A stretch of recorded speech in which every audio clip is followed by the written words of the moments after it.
Hey people, Adventure Max here, hope you're well. Still in Sri Lanka and I've moved on. I'm now in a place called Weligama, W-E-L-I-G-A-M-A I think. And this is only about a mile or two away from Marissa. It's a lot quieter in the sense of it's not such a tourist hotspot, but it is more of a surf hotspot. It's a very safe beach for surfing and there's actually decent waves, there's a break. And so if you want to learn to surf, this is the place to come. What is lovely is how empty the beaches are. They're completely and utterly empty out here down in Weligama, which is something which you don't get in Marissa. So if you want an empty beach, come to Weligama, relax, run around and jump in the sea and not worry about hitting another soul. It's beautiful. That's where I'm staying in Weligama. It actually feels very rural, as you can see. People are going about their daily lives. No tourists in sight.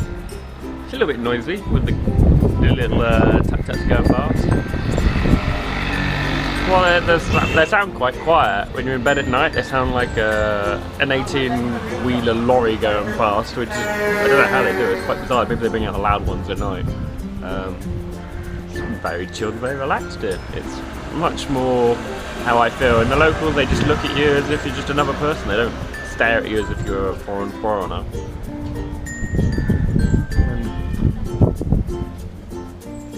Just daily life. A lot of people don't like this sort of thing on a holiday. It's just, they go away and they want to have a hotel and a 5-star experience and be waited on hand and foot. To me, this is much nicer. I've had a really good breakfast, a really good dinner, and the people are much more friendly. Sri Lanka is what looks like to me a land of potential opportunity for tourism. There's so much untapped potential here and so much that could be done that is done badly. When the tour-wise is only pretty much the whales and dolphins or the trip to the mountains. There's no in-between type sports like zip lining, water sports. You go to the beach and there's no jet skis, no parasailing, no water skiing. There's no one on the beach selling you stuff, which is absolutely smashing. It's lovely, but there's a huge gap in the market. The restaurants are bad, the accommodation is generally average, and simple things like good food and coffee. There's no coffee shops here. If you open up a coffee shop on any of the beaches that are popular, you would make an absolute killing with people just wanting a decent cup of coffee. Because, like a lot of places, coffee and tea might be grown here, but all the good stuff gets exported, and what they get left with, they don't know how to cook or grind, and it ends up being absolutely terrible.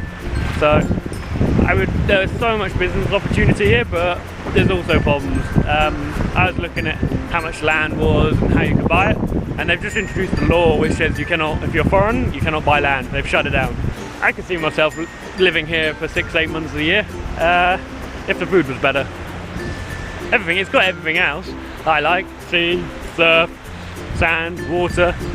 Not so many beautiful women. It's not like Brazil where there's beach babes everywhere. But can't have everything, I guess, can you? In Weligama, ordered some roti and some things. I've actually no idea what ordered. No idea how much it costs. I think it's about 100. Turns out this is actually one of the tastiest dishes I've had since I've been here. Dry, tasty. Also got poppies. I'm not sure what it is. Egg in a rice thing. And a lion beer. Lion. Strong 8.8. I'll fall off my chair in a minute. That's naked of the eaten. Actually quite good. It's actually really nice, but really noisy. Now you're getting a good meal when you can hear that noise. You actually feel like you're in a teppanyaki restaurant. If you haven't been to one, a Japanese type bar where they cook in front of you. Similar, they cook in front of you here and they something like that. I think there's 8.8%. Lion beer's getting to me now. Weligama is very much a fishing port, and there's fishermen everywhere, always doing their nets, always going out fishing. There's loads of fish here, and it's one of those places that will change soon. I reckon the next 5-10 years. There's probably, the fishermen will probably be cut in half because everything will be bought up by developers. Now, even though expats can't buy land here anymore, big hotel chains can, and so we've got the Marriott is building the biggest hotel for some miles right here in Weligama, which will quite changes. It's like 11 stories high, 400 rooms. The sleepy village of Weligama will probably be no more in a couple of years' time, so if you want a sleepy village, you probably better come soon. My overall feeling of Sri Lanka and this trip is I love it. I genuinely love my trip here to Sri Lanka. The people here are some of the friendliest I've ever met in the world. Their cooking's not so good, but the fact they don't really teach them English, but pretty much every single person I spoke to spoke English, is amazing. The landscape is stunning, the whole of it. There's so many empty beaches. There's a few busy ones like this one, but on the whole mostly dead empty beaches. Elephants, they've got pretty much everything. They've got elephants, they've got safari, they've got mountainous regions for climbing and all that sort of jazz. A million different beaches, great surf, and it's only a 10-hour flight from England, which I don't think's that far. So I say definitely come here. I can't wait to return. I'd like to come back for a month and a half realistically, because that's pretty much how long it'll take to get around the island properly.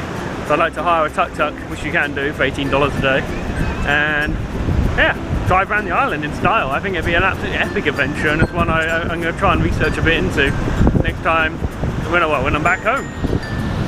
Thumbs up, 10 stars.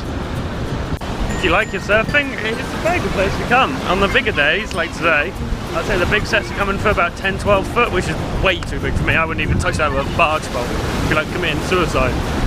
But they've got every level here, from beginner right up to expert. They got reefs, beach breaks, sand bottoms for beginners. It's a perfect place to come and have a surfing holiday.